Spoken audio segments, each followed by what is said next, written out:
آقا نامدار حضرت محمد مصطفیٰ صلی اللہ علیہ وسلم جب اس دھرتی پر تشریف لائے ہیں، اس دنیا میں ان کی آمد ہوئی ہے، تو جن پر ظلم کیا جا رہا تھا، جن کو ستایا جا رہا تھا، اور جو انسانیت بوجھل تھی، اس کو آپ صلی اللہ علیہ وسلم نے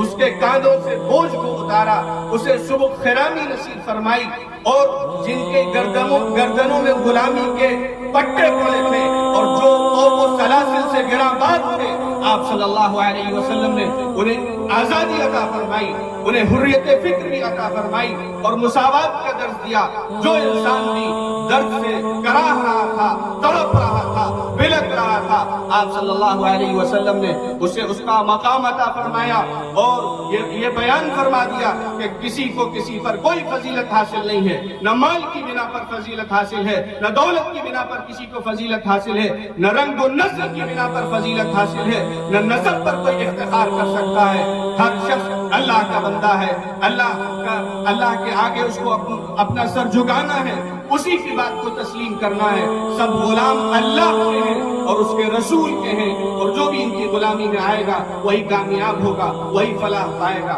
اسی طرح اللہ کے رسول صلی اللہ علیہ وسلم کے بارے میں قرآن مجید میں دوسرے مقام پر اللہ تعالیٰ نے نبی سے کہا، کہیے آپ، یا ایھا الناس